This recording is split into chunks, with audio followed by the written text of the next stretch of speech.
It is a great honor and a privilege to introduce Henri and Dorothy Obstfeld. We're here in your beautiful home in London. And Henri, your story is really quite remarkable, how you were saved by righteous Gentiles in Holland. Yeah. And your parents were saved, which is Yes, quite remarkable. Yeah. And it's, if you could tell us a little bit about your family history, where your parents came from. Mm-hmm. Well, my father was born in Krakow, in Poland. And when he was about 12 or thereabouts, he went to live with family in Vienna, in Wien. And he's lived there for a dozen years or thereabouts. In the meantime, there was the First World War, and so the family moved from Krakow to Amsterdam, and of course that was a very different situation, because Holland was not involved in the First World War. So after the First World War, my father could move to Amsterdam and join the rest of the family. He lived in Amsterdam for, the rest of his life. And that was until 1966 when he died. The whole family lived in Amsterdam, not in the same place, but in different parts. And so my grandfather had set up a factory where they made slippers, and that's what they did. So then my father and his a younger brother ran the factory, and of course they had employees, and that was in the east part of Amsterdam, and they lived very nearby. The rest of the family lived actually in the south part of Amsterdam, but Amsterdam is not such a big city, so that wasn't a problem. When the war came, I was born in 1940. Now, the Second World War started in 1939, but not in Holland. The Germans invaded Poland in 1939, and because Poland had an arrangement with Britain, therefore Germany was in what is the word? Not cahoots. Yes, with Britain was allies. They were allies with, in a way, allies with Poland. Yeah. So that was just one of those things. Now, the Dutch were wondering whether they could stay out of the Second World War like they had been not involved in the First World War. So the local ambassador of Holland in Berlin went to the Germans and said, we were not involved in the First World War. What is going to happen this year? Oh, don't worry, we're all Germanic, and so we won't be worried. We won't be involved. However, that's not what happened. So when it came to May 1940, which was a month after I was born, the Germans invaded not only the Netherlands, Holland, but also Belgium and France and Luxembourg. So suddenly Holland was, had become part of Germany. And can I ask, Henri, your mother, she was born in Holland? Yes. My mother was born in Amsterdam like I was. And her family, were there many generations in Holland? Yes, since about, let us say 1800, they had lived in Holland. So, yes, they had been there for a long time. Now, so when the Germans invaded, of course, well, nothing very much happened for a start. However, in the course of the first year of occupation, the Germans started to turn the screw to make life a bit more difficult for Jews, that is, mainly. And so eventually the situation became very similar to the situation for Jews in Poland. And on the whole, the Dutch Jews were not aware of what the Germans had been up to in Poland. So they didn't realize what might be happening. However, my mother didn't like what might be happening, and so she decided that she was going to try and find a family that would look after me in case my parents would be taken away. So my mother wrote to an old school friend of hers who lived well away from Amsterdam and said, can you look after our son? And he wondered about that, but he wasn't married. So, and lived in a small place where everybody knew everybody's business. Excuse me. And so he had been a Freemason. A Freemason. And of course, although the Freemasons were no longer allowed to operate, of course they knew each other. So therefore, this friend of my mother's went to talk to one or two other Freemasons in the place where they lived, or in the big place where they lived, and that was in Arnhem, well away from Amsterdam.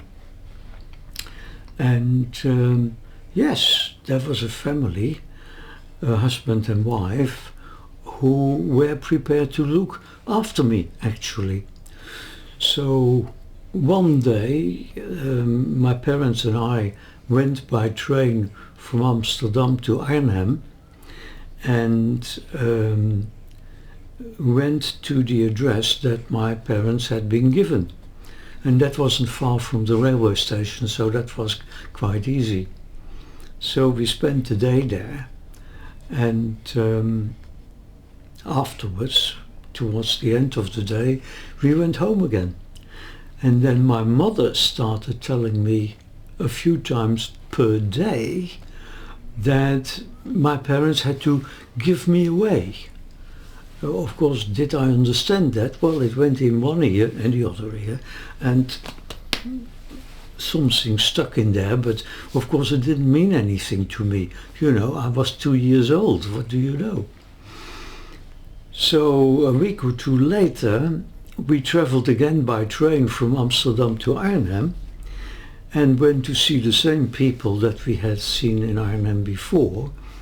And whilst I had to go to the loo, my parents went, because they thought if they were to say anything to me, I would object. You know, I wouldn't like that my parents were simply disappearing, leaving me alone with, well, that was effectively strangers.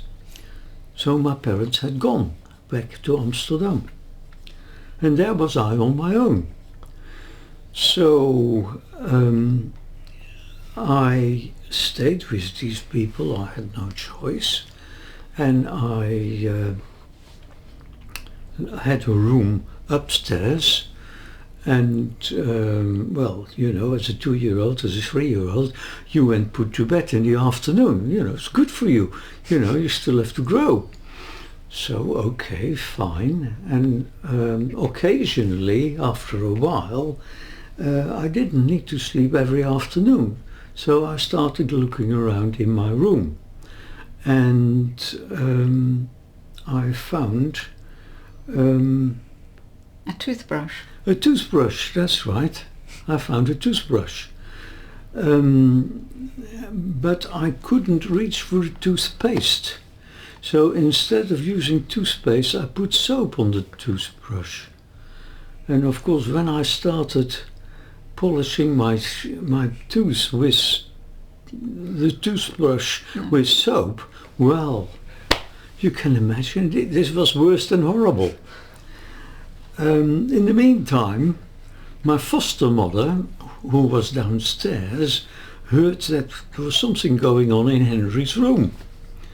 So she came upstairs and found me with a mouthful of soap. And of course she had a good laugh, you can imagine. And cleaned out my mouth, and that was the end. I didn't do that again. Right, so that was the beginning of what I remember. You remember that incident? Oh yes, that I remembered because it was so horrible. I don't remember much of what happened beforehand, but this was... Was this one of the earliest recollections that you had? Yes, it was my first earliest recollection. Anyway. And it was Jacob and Henrika Clerk. That's right, yes, correct. That's amazing. Yes. So, so I stayed with these people and called them auntie and uncle. After all, they were not my father and mother, but okay, auntie and uncle. And they had one daughter who also lived in Ironham. And the daughter... Wait a minute. These were an older couple. Yes. They had a married daughter. Yeah. So if you do it every like 20 years, then, you know, they must have been possibly 50 or if not older. Yes, they were in the 50s, early 50s. So I stayed with these people, and when the Germans invaded, well, no, when the Germans came, well, you know, you simply carried on where you had left off. So I got to know Ironham fairly well because I went with my auntie and uncle to wherever they went. And of course I went to see their daughter, who had married and produced a little baby, a girl, and that became my foster sister, as it were. And I knew her very well too.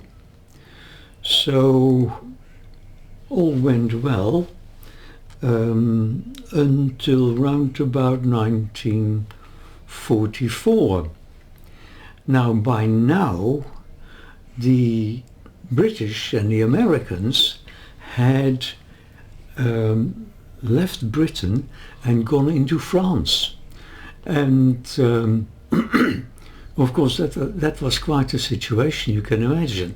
So the Germans had expected that the British and the Americans would make the shortest crossing from Britain to the continent, but that is not what they did. So the Germans were not prepared for that. And so what happened then was that when the British and the Americans did get into France, the Germans were not prepared for that, and the result was that they did better than anticipated. Now, some of the Allied troops went in the direction of Paris, and other Allied troops went north through northern France, across the French-Belgian border, through Belgium, across the Belgian-Dutch border into the Netherlands, into Holland. And there, of course, was another problem, because there are 3 big rivers, sort of the size of the Thames in London. And to cross these rivers, well, that was not simple if you had to do that with military equipment. So what happened there was that they tried to do that, but it wasn't that simple. So nothing much happened until, I think, September 1944. And by now, something was going to happen. What was it? And of course the Germans were waiting for something to happen, but they couldn't anticipate what it might be. So they had gathered troops on the east side of the city of Arnhem, whilst we lived on the west side. And when the Allied troops crossed the river, they came to the west side and started to make their way into the direction of Germany on the east side. Of course, by now the Germans knew what was happening, and so they made their way from the east side of Arnhem to the west side, and that is where they met. That is to say, the British and the Germans. The Allied troops and the Germans. And of course there was going to be a fight, and there was, and not a little one. So what happened next was that the Allied troops wanted to find their way, to fight their way to the bridge across the River Rhine, which was on the east side of the city. That was a bit of a problem, because the Germans were waiting for them to do that sort of thing. And so there was a lot of fighting going on, and then the bridge was blown up, and the people who lived in that part of Arnhem were advised to get out of town, because there was fighting going on. So we moved in with my foster parents' son-in-law, and their little granddaughter. And so we stayed with them for a while. Now, what happened next? Well, there were 2 families actually living in one house, and that was not easy, you can imagine. So eventually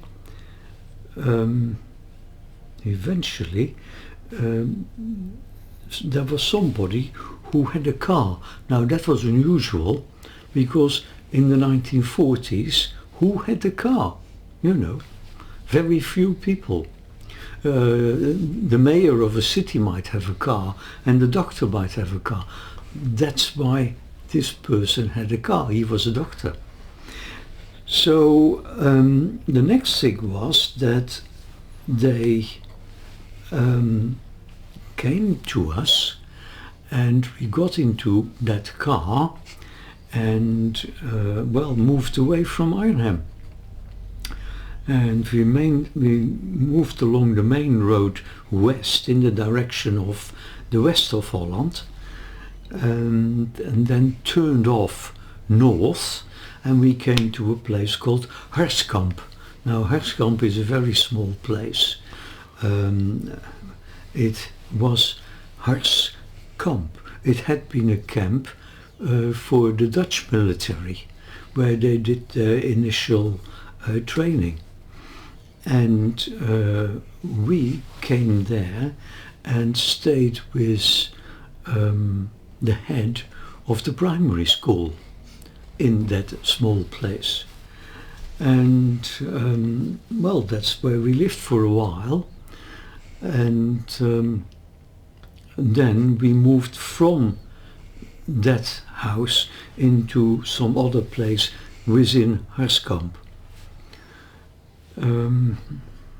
What else happened? I think Well, you write that the principal was also hiding another Jewish family. There was another Jewish family. oh yes, that's right. There was another Jewish family. Yes, but you never correct. found out who or anything about them. No, I never found out anything much about them. But okay, there was another one, and they lived in. When you came into the house, then the first door on the right-hand side, there was a smallish room, not much bigger than the room that we've got here, and that's where they lived. Right, now, so we had moved out to another place, not very far away, because Harskamp is a small place anyway. Can I ask, did the principal know that you were Jewish? Yes, they found out. After all, I was watched, you know, and so they could see that I had been circumcised, and they realized what the situation was. So anyway, they kept their mouth shut, and that was that. So that we were there for about 7, 8, 9 months. And the other thing that happened was that on Sunday afternoons we would walk from Harskamp to a small place about an hour's walk away, and there my foster parents had friends, and we would go and visit these friends practically every Sunday afternoon, and would spend the afternoon there and then would walk back again. So in the middle of April 1945, well, it was another Sunday, so we had lunch, and we then started our walk to the other place to see our friends. And on the way out of Harskamp, we found that there were German soldiers who had dug themselves in to the side of the road, and they were sitting there with machine guns, and they told us to walk on the other side of the road, which we did, and then we passed away, and we came to a bend in the road, and we moved as usual to the left, and we went on to the other place. And when we came to the other place, we found that there were Canadian soldiers at the house. And that, of course, was, I didn't understand that, but of course that was fantastic. So we had walked from the occupied part of the country into the liberated part of the country. Okay, so we spent the afternoon there. Came 5 o'clock, and my foster mother said, it's time to go home. Now, Meshuggahs, of course, you know, that meant walking back into the occupied part of the country. But okay, that's what we did. So my foster parents talked with the locals. Would we walk along the same road back, or would it be better to do some other road, to use some other road? And the other said, yes, it would be better not to take that road, but to go some other way. Okay, so we left and walked the other way. And eventually we came again across these soldiers, these German soldiers with their, what was the word? Machine guns. Machine guns. And they said again, walk on the other side, which we did. And then we went home and we had dinner. And about half an hour after dinner, all hell broke loose, because the Canadian soldiers had started moving up, and were now fighting the German soldiers. Well, the German soldiers didn't wait very long and ran. And so we were liberated for the second time on the same day. And you remember this? You recall? Oh yes. Well, of course we talked about it afterwards, but yes, I remember that. I was already 5 years old at that point, so I knew it was happening. Well, sort of. Can I ask, Henry, at this time, did you ask your foster parents what happened to your biological parents, to your... No, that simply didn't happen. You know. Or you might not remember whether you asked. No. But I think your mother once came to visit, but she didn't see... She saw you from a distance. Right. Yes, that's correct. My mother once came to visit me, but it was thought unwise that I would see her. She could see me from an upstairs window whilst I played in the garden, but I couldn't see her, or I didn't see her, you see, because otherwise I might remember her and make trouble, if you see what I mean. It was very dangerous for the families to keep you. Oh yes, it was extremely dangerous. But, well, you know, nobody knew that I was a Jewish child, apart from the people who lived in that house. So... Did you play with the local children, or did you go... Oh yes, sure, yes, I did. You know, we played together, and that was that. But that was it. So...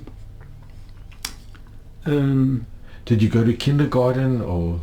No, I was not yet 5 years old at that point. No, but would there have been schooling? Or even... No, there wasn't really, because look, there was a war going on. Yes. So there were all sorts of irregular things. You know. And did they take you to church? Oh yes, yeah, sure, yes. Well, so what? I know, because it would look very suspicious if they didn't take you. Yes, quite so. So, yeah. Yeah, so right.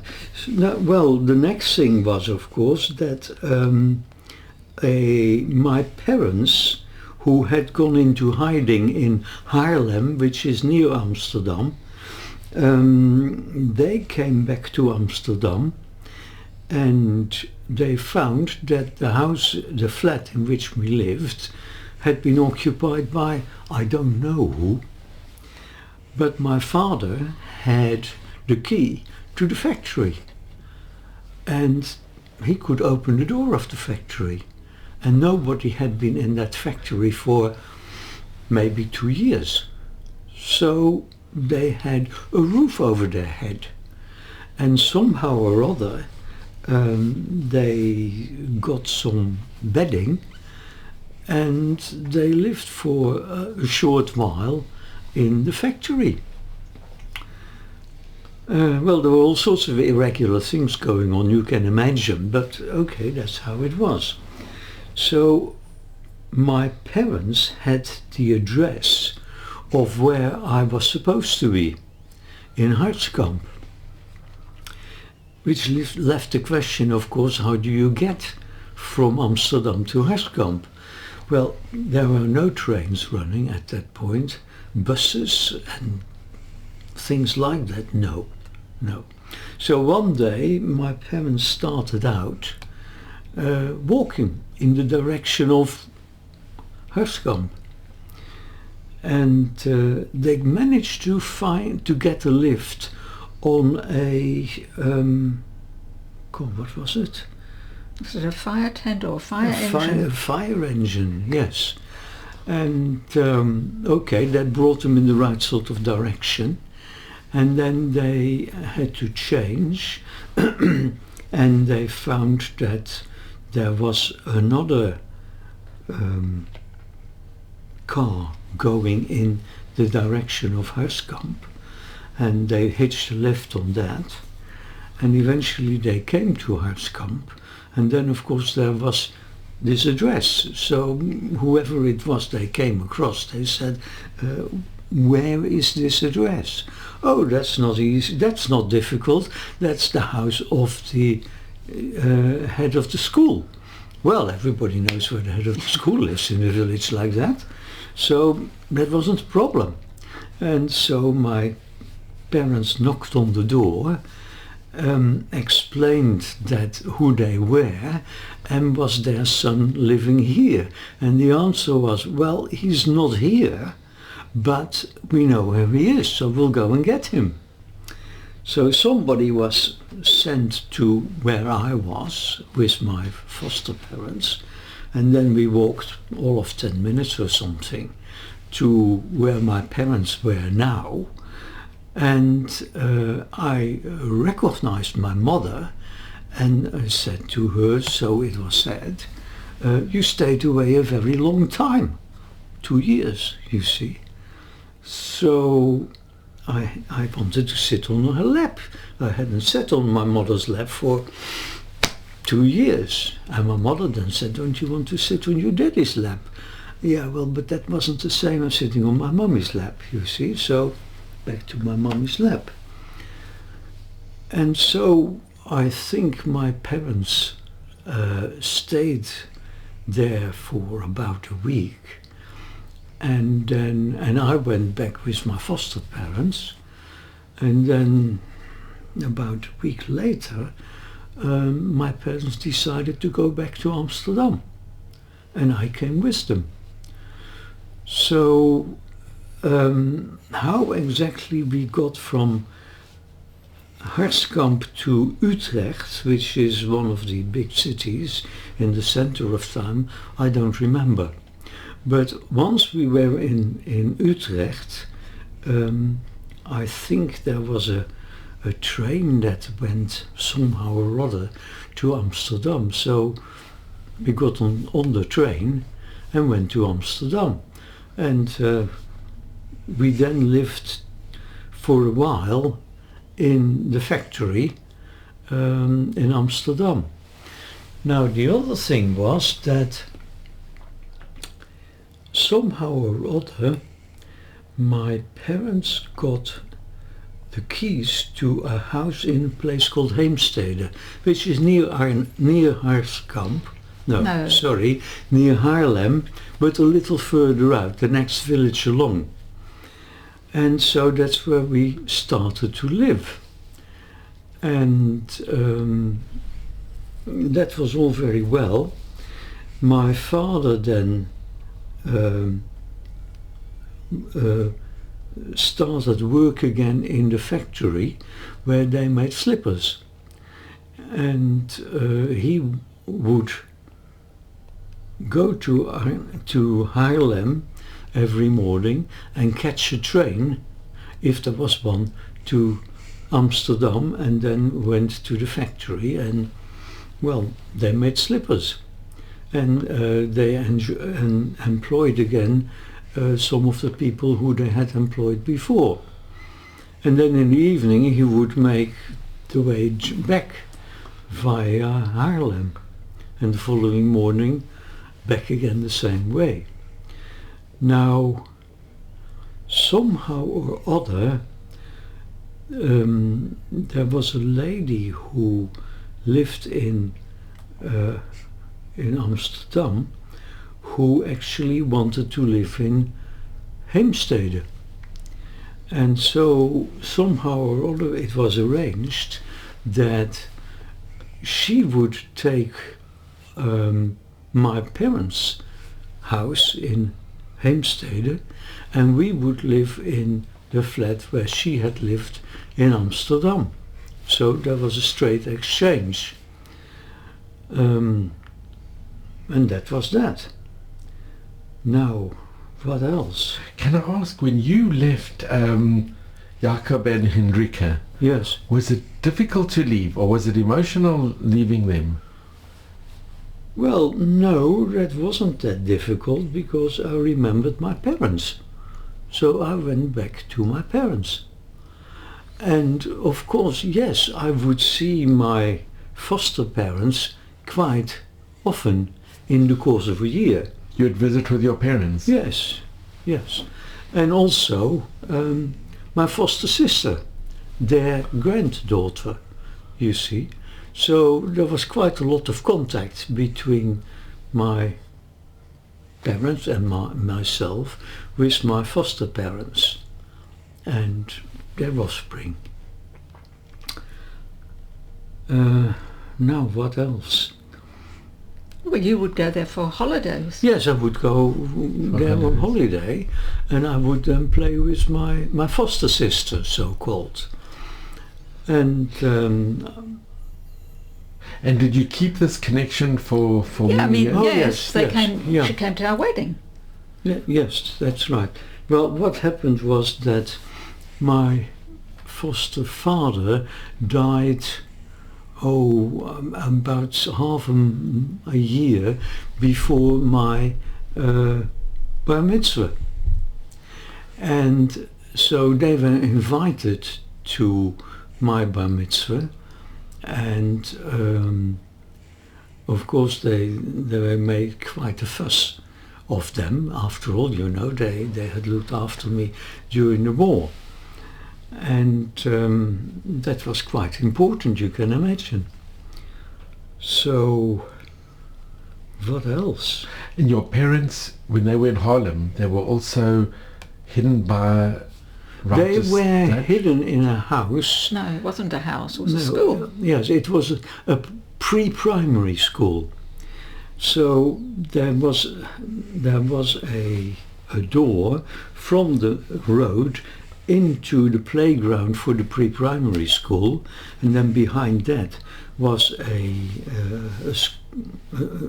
classroom, and my parents lived above the classroom. So whilst the kids were there, they couldn't move until the kids had gone home, and then it was, well, you know, they could do whatever they needed to do, like make food for themselves. Yeah, but there were 5 people there. There They were weren't on 5 their people, own. yes. So it was my mother, my father and his brother, my father's sister-in-law, his brother's wife, and there was me, and there was another gentleman who had nothing to do, was Jewish, but had nothing to do with us. So there were 5 people living there. And then there was an Austrian gentleman who lived in Amsterdam, and he was very anti-Nazi, which is why he left Austria when it was taken over by the Germans and came to live in Amsterdam with his wife, who was Jewish, it so happened. So that gentleman saw to it that my parents had food somehow, and there was another gentleman not related who also helped with food, and he lived in Heemstede. So yeah, all that went on somehow or other, and when the Germans were leaving, the situation changed. So now my parents went back to the factory. I had explained, you know, because they had the key to the factory. My father's brother and his wife didn't live in Amsterdam. They lived in a place called Laren, which is nearby. And yeah, that was about it. And the school that you went to, yeah. was it a Jewish school or a public No. school? Well, that is to say, yes, I went to school in Heemstede first of all, and then I went to a Jewish school, that's right, to a Jewish school in Amsterdam, but I didn't like that at all. I was very unhappy there, and so my parents took me out of that school, and I went to a local school which was quite close to where we lived in Amsterdam. We lived in de Rijnstraat 129-2. the Rijnstraat, Rhine Street, 129, two second floor, on the second floor. And we lived there for, quite a few years. And you had a lot of Dutch friends, school friends? Well, yes, like you simply stayed with the people with whom you lived in that part. Did they know you were Jewish, or did you have any anti-Jewish incidents or anti-Semitism? I think they probably, or the parents knew that we were Jews. And there were very few Jews left in those days, because there had been 120,000 Jews in Holland. But after the war there were something like 5,000 left, So that was hardly anybody. But of course we knew each other, the Jews knew each other, and carried on. And what do you remember of your bar mitzvah? What do I remember from my bar mitzvah? I had been going to a Jewish teacher who lived not very far from where we lived, and he had taught me to read Hebrew and things like that, and taught me Jewish history, and so that was nearby. And then after I was 13, no, the question was, what do you remember about Do you your bar remember mitzvah? the synagogue that you had your bar mitzvah in? yes, oh yes. Well, the synagogue was still there, so that wasn't a problem. What was the name? Do you remember the name of the synagogue? Well, Lekstraat, Lek Street Synagogue. It's as simple as that. It must have been a very big celebration to have a survivor family and a bar mitzvah. Yes, it was quite, yes. It was not on the Shabbat that I did my parsha, but it was the following day, on the Sunday, that the people were invited for The celebration. For a celebration, yeah. And then eventually my father's brother died in 1947 or thereabouts, and his wife and he lived in Laren, as I had said, and then they came to live in Amsterdam when the father died, and they lived not very far from, well, where we lived. But there wasn't a great deal of contact with them. Who was that? Huh? Who was that? Well, my father's... Yeah, who? Who was your cousin? Who were you talking about? Josie?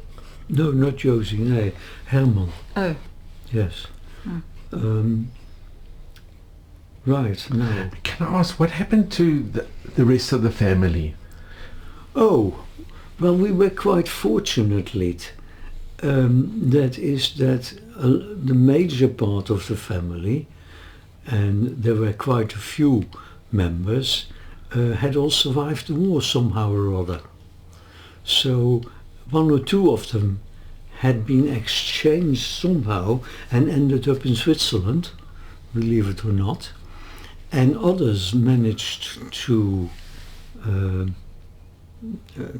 spend the war in Holland in hiding, like my parents did, and that was about it, you see. So after the war we got together again somehow. And grandparents or uncles and aunts? No, uncles and aunts, yes. Grandparents, no. They had all disappeared. They had all been taken to Auschwitz, and that was the end of that, of course. But that didn't mean anything to me at the time. You know, I didn't understand that. What So else? we have a lovely picture, Dorothy, if you could show of you, Henry, with your parents. Oh yes. Was that your bar mitzvah picture, or what? Or when was that? Yes, that was my bar mitzvah picture. Here it is. Can you get that? It's a lovely picture. Yes.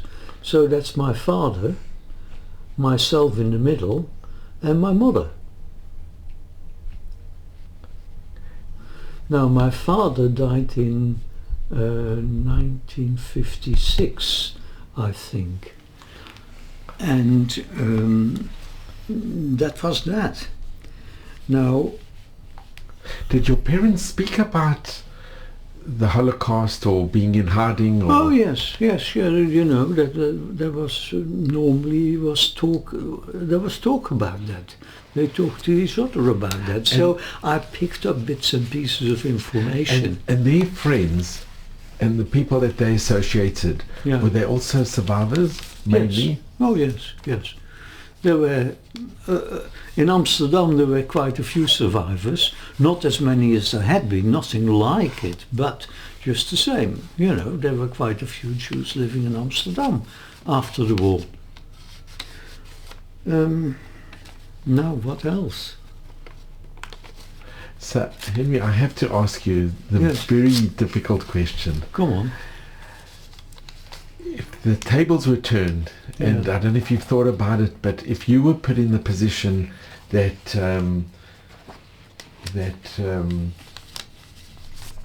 that Hendrika and Jacob were Yes. put in, would you Have done the same. have done the same? How do I know? How do I know? I can't tell. But they were remarkable people. Because Oh, absolutely. the But risks, the interesting thing was that they ran a business in their home, Yes. so they had employees, and nobody. and nobody said anything. No, Or they all kept their mouth they shut. so whether they were bribed or got additional I wouldn't have pay thought or so, something, No, I or wouldn't have food, thought so. or something. Because but, there were but many it was an cases. office. There were many cases where people did inform on Jews, Oh, yes. and they received a reward. Yeah. Yes. No. Yeah. This in this case they No, were. in this case that didn't happen, fortunately.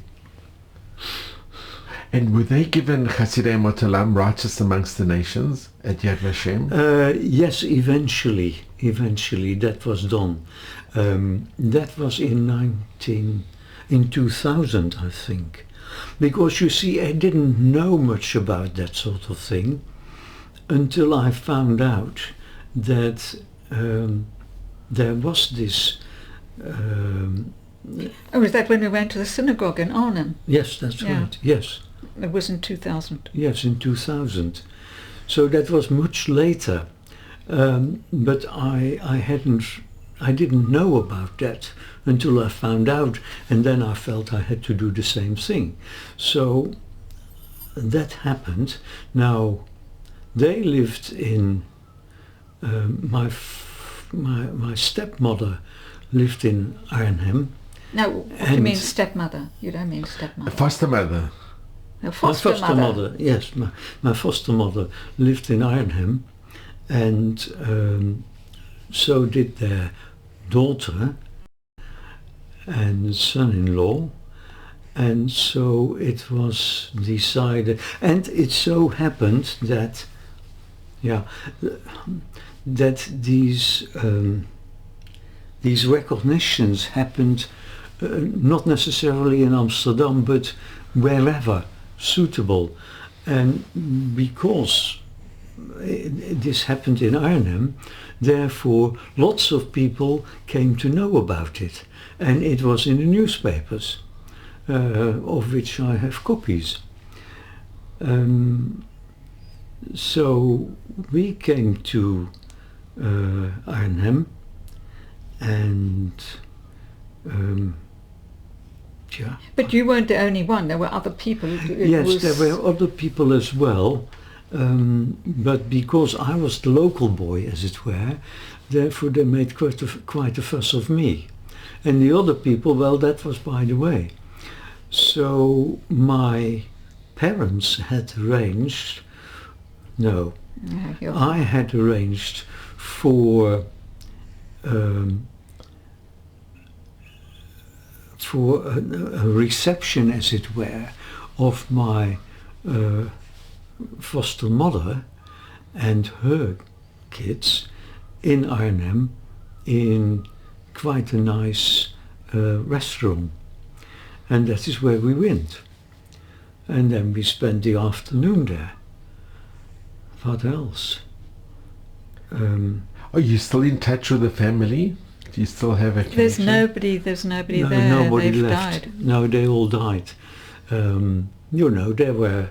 And your foster sister? Yeah, no, she died as She well. also She died, died. yes, yeah. So... But you kept the contact for many years. Oh, many years, yes. It went on for, what shall we say, 30, 40 years. So, yeah. And if I can ask, Yeah. what message do you impart to the future generations to... Oh. Well, that's a very difficult situation, of course. I was very lucky. And you need luck. And I had it somehow. And without luck, well, you don't know what would have happened. Or you would know what have happened, because that happened to most people, Jewish people.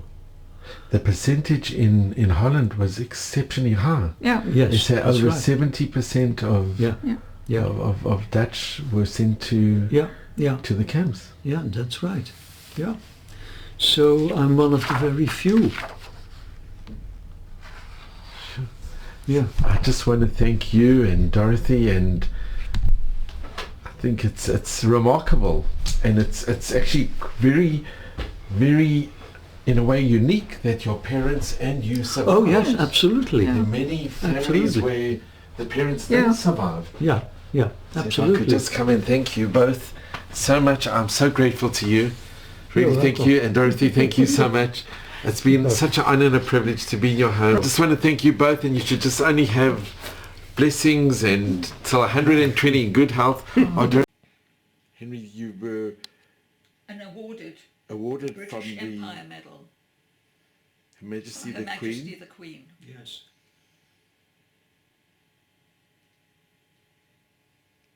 It's very special. And here's a picture with... This is with the Lord Lieutenant of London, taken at Westminster Abbey. No, Westminster wasn't Westminster. It's Westminster Abbey, I think. Abbey, I think it is. It's really special. That was in October 2019. Yeah. That's what it says. Yes. Wonderful. So deserving.